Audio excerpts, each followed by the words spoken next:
महाराष्ट्राला चटका लावणारी घटना आज सकाळी घडली. विमान अपघातामध्ये राज्याचे उपमुख्यमंत्री व अर्थमंत्री अजितदादा पवार यांचं दुःखद निधन झालं. अपघातापूर्वी नेमकं काय घडलं याविषयी सर्वजण जाणून घेतात आणि याविषयीच तुम्हाला या व्हिडिओमध्ये माहिती देतोय.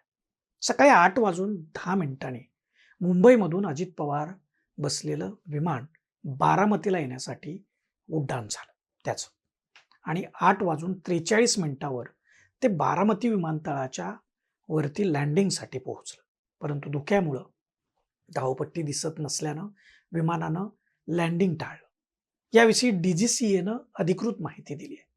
DGCAनं दिलेल्या माहितीनुसार अजित पवार प्रवास करीत असलेल्या विमानाच्या वैमानिकानं 8:18 ATC अर्थात एअर ट्रॅफिक कंट्रोलला हवामानाविषयी विचारलं आणि त्यानंतर काही मिनिटातच विमान बारामती विमानतळाच्या वर आल्यावर वैमानिकानं धुक्यामुळं लँडिंगसाठी विमानतळावरील रनवे दिसत नसल्याचं कळवलं. त्यानंतर ATCनं विमान हवेतच वळवण्याचा संदेश दिला. थोड्या वेळात वैमानिकानं पुन्हा रनवे दिसत असल्याचं सांगितलं आणि ATC कडून 3000 मीटरपर्यंत दृश्यमानता असल्याचं सांगितलं आणि वैमानिकानं 8:43 लँडिंगचा पहिला प्रयत्न केला. परंतु लँडिंग करण्यामध्ये तांत्रिक अडचणी आल्या. वैमानिकानं पुन्हा विमानतळावर एक गोल फेरी मारून पुन्हा लँडिंगसाठी विमान रनवेच्या जवळ आणलं. मात्र हा दुसरा प्रयत्नही तांत्रिक अडचणीमुळे यशस्वी झाला नाही. वैमानिक कॅप्टन सुमित कुमार यांनी प्रसंगावधान दाखवत विमानावर नियंत्रण मिळवण्याचा प्रयत्न केला, परंतु त्यामध्ये वैमानिकाला यश आलं नाही आणि विमान जमिनीवर कोसळण्यापूर्वी काही सेकंद त्यांनी मेडे मेडे असा 3 वेळा संदेश दिला. मेडे हा फ्रेंच शब्द आहे. याचा अर्थ मला मदत करा, म्हणजे या आणि मला मदत करा असा. पण तोपर्यंत उशीर झाला होता.